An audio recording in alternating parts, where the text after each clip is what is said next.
پوچھا گیا ہے کہ تحریک لبیک پاکستان کا مستقبل کیا ہے، تو یہ سن لیں کہ مستقبل ان کا ہوتا ہے جن کا کوئی حال ہو یا ماضی ہو۔ تو جو حال سے بے حال ہو ان کا حال کیا ہونا ہے اور ماضی کیا ہونا ہے اور مستقبل کیا ہونا ہے۔ تحریک لبیک پاکستان سب لوگ جانتے ہیں، اور یہ جو بڑی سنجیدہ بات ہے، ہماری خواہش ہے کہ آپ اس کو غور سے سنیں تو آپ کو اس میں کافی معلومات ملے گی۔ Tehreek Labbaik Pakistan supreme court of Pakistan کے ایک فیصلے کی مخالفت کی وجہ سے وجود میں آئی، یا سپریم کورٹ کے فیصلے کے رد عمل میں مخالفت میں جو ہے وہ سامنے آئی۔ فیصلہ کیا تھا؟ سپریم کورٹ نے ایک قاتل کے لیے پھانسی کا اعلان کیا۔ انہوں نے کہا کہ یہ قاتل جو ہے یہ عاشق رسول ہے، تو اس پر انہوں نے احتجاج کیا، لبیک یا رسول اللہ کے نعرے لگائے۔ سپریم کورٹ نے اس کو پھانسی دے دی قاتل ڈکلیئر کر کے۔ تو یہ تحریک کا جو وجود ہے اس طرح قائم ہوا، اور پھر چھوٹی چھوٹی دو تین تنظیمیں تھیں۔ مثلا ایک پیر شاہ صاحب کی تنظیم تھی کاروان رسول، وہ انہوں نے شامل کی۔ کچھ اور پیروں کی جماعتیں تھیں، وہ شامل کر کے اس کو ایک باقاعدہ سیاسی جماعت جو تھا اس کا درجہ دیا گیا، اور سیاسی جماعت کے طور پر یہ رجسٹر ہو گئی۔ اب ہم یہ سمجھتے ہیں، اور یہ میں بات کافی دفعہ کئی اجتماعات میں بھی کر چکا ہوں، کہ کوئی بھی ڈیڈ باڈی جو ہے سیاست میں وہ صرف ایک مرتبہ بکتی ہے، دوسری بار سیاست میں کوئی لاش نہیں بکتی۔ وہ بھٹو صاحب کی ہو، وہ بینظیر بھٹو کی ہو، وہ کسی لیڈر کی ہو، ایک الیکشن میں وہ چل سکتی ہے جو کوئی بھی لاش ہو۔ تو ممتاز قادری صاحب کی لاش ان کے پاس تھی، خادم النبی صاحب کے پاس،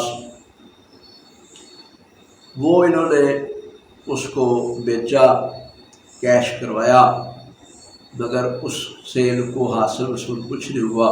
وہ سندھ میں جا کر 2 سیٹیں ان کو مل گئی۔ اس کے علاوہ یہ پورے پاکستان میں جو ان کی رسوائی ہوئی، جو ان کی پسپائی ہوئی، جو ان کی شکست ہوئی، وہ ساری قوم نے دیکھا۔ اب اس کے بعد ان کا کیا حال ہے؟ ہم یہ سمجھتے ہیں کہ مسلک کے نام پر پاکستانی قوم نے کبھی کسی کو ووٹ نہیں دیا۔ یا آپ ریکارڈ اٹھا کے دیکھ لیں، کہنے کو تو بریلوی مسلک کے جو لوگ ہیں وہ کہتے ہیں 18 کروڑ آبادی ہے ہماری، اور ان کے جو علماء ہیں، خطباء ہیں، وہ ممبروں پر ایسے مکے مار کے کہتے ہیں کہ 18 کروڑ جو ہے بریلوی ہے پاکستان کے اندر رہتے ہیں۔ مگر ان 18 کروڑ بریلویوں کی جو جماعت ہے، جو ان کے مسلک کے نام پہ بنی ہے، اس کا یہ حال ہے کہ اگر آپ کہیں کہ پاکستان کی سب سے اقلیتی پارٹی کون سی ہے، تو میں کہوں گا کہ تحریک لبیک ہے۔ آپ کہیں گے یہ کیسی بات ہے؟ بھئی دیکھ لیں آپ، پاکستان کی قومی اسمبلی میں ان کی کتنی نشستیں ہیں؟ ایک بھی نہیں ہے۔ تو یہ اس بات کا ثبوت ہے، حالانکہ پاکستان کی قومی اسمبلی میں اقلیتوں کی بھی نشستیں ہیں، 10 نشستیں اقلیتوں کی ہیں، یعنی 4 عیسائی ہیں، سکھ ہے، قادیانی ہے، مگر یہ جو 18 کروڑیے ہیں ان کا ایک بھی ممبر نہیں۔ تو یہ آپ پاکستان کے لوگوں کا سمجھ لیں کہ سیاسی شعور ہے، ان کے سیاسی شعور کو سلام ہے کہ انہوں نے کرسچن جو ہے ان کو تو قبول کیا ہے پاکستان کی نیشنل اسمبلی میں، ان کو انہوں نے ایک ممبر بھی نہیں دیا۔ اب رہی بات کہ ان کا مستقبل کیا ہوگا۔ فرقوں کے نام پر جتنی جماعتیں بڑی ہیں وہ 1 یا 2 الیکشن تک وہ چلتی ہے، اس کے بعد پھر وہ دھیرے دھیرے ایک چھوٹا سا گروپ رہ جاتا ہے اور اس کی شناخت باقی رہ جاتی ہے، باقی ان کا سیاست میں کوئی مقام نہیں ہوتا، نہ ان کے پاس کوئی الیکٹڈ لوگ ہوتے ہیں۔ مثال اس کی آپ دیکھ لیں، علامہ شاہ نورانی صاحب بہت بڑا نام تھا، ان کے پاس تو علم بھی تھا، سیاسی بصیرت بھی تھی، ان کی پورے عالم اسلام میں پہچان بھی تھی، مگر وہ 71 کے الیکشن میں اور 77 کے الیکشن میں وہ شاید 2 مرتبہ قومی اسمبلی کے رکن بھی رہے، بعد میں وہ سینٹ کے رکن بھی رہے، مگر ان کی جماعت کا مکمل صفایا ہو گیا۔ ایک دفعہ ان کو چند نشستیں ملی ہیں، اب ان کا حال یہ ہے کہ ان کا پورے پاکستان میں ایک کونسلر بھی نہیں ہے۔ یہی جماعت جو کسی دور میں قومی اسمبلی میں ان کی 5 7 8 نشستیں ہوتی تھی، اب ایک کونسل بھی نہیں ہے کسی میونسپل کمیٹی میں، کسی بلدیہ میں۔ اسی طرح تحریک لبیک پاکستان کے جتنے قائدین ہیں، اور یہ جذباتی بات میں نہیں کرتا، نہ ان کی مخالفت کی وجہ سے، عملاً یہ بات ثابت ہو گئی۔ ڈاکٹر جلالی صاحب نے الیکشن لڑا تھا قومی اسمبلی کا، تو کیا بنا؟ نہیں جیت سکے نا۔ قومی اسمبلی کو چھوڑے، یہ اگر کونسلر کا الیکشن بھی لڑے تو نہیں جیت سکتے۔ یہی حال سعد رضوی کا ہے، یہی حال ان کے باقی لیڈروں کا ہے۔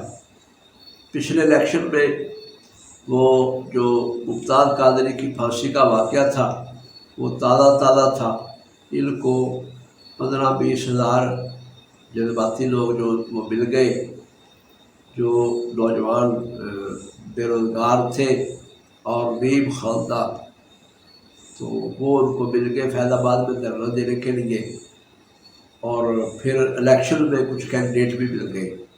مگر اب یہ صورت آ گئی ہے، آپ دیکھیں گے، اور ہمارا تجربہ ہے کہ پاکستان کی عوام پیروں کو پیسے تو دیتی ہے، مولویوں کو پیسے دیتی ہے، پیروں کو پیسے دیتی ہے، چندہ بھی دیتی ہے، ان کے ہاتھ بھی چومتی ہے، پاؤں بھی چومتی ہے، مگر الیکشن میں ووٹ نہیں دیتی۔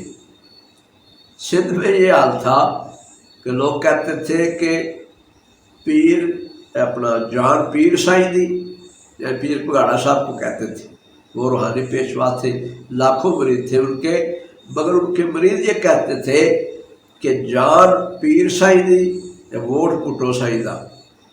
تو وہ ووٹ بھٹو صاحب کو ہی دیتے تھے، پگاڑا صاحب کو ووٹ نہیں دیتے تھے۔ تو یہ بات طے شدہ ہے کہ یہ 18 کروڑ ہو یا 28 کروڑ ہو، انشاءاللہ تعالیٰ یہ قومی اسمبلی میں نہیں پہنچ سکے گے، پہنچ بھی گئے تو 1 2 4 دانے، مگر ان کا کوئی رول ہے پاکستانی سیاست میں، یا ان کا کوئی مستقبل ہے، یا ان جیسی کسی بھی اور جماعت کا جو فرقہ کے نام پر کسی نہ کسی مکتب فکر کے نام پر سیاست کر رہی ہو۔ پاکستانی عوام بالکل ان سے متنفر ہے، ان کو کبھی بھی ووٹ نہیں دیتے، اور ہمارا یہی تبصرہ ہے کہ یہ ناکام ہو گئے، اور یہ آہستہ آہستہ پھر اسی طرح جس طرح وہ JUP تھی نا نورانی صاحب کی جماعت، اسی طرح ان کی بھی حیثیت ہوتی جائے گی۔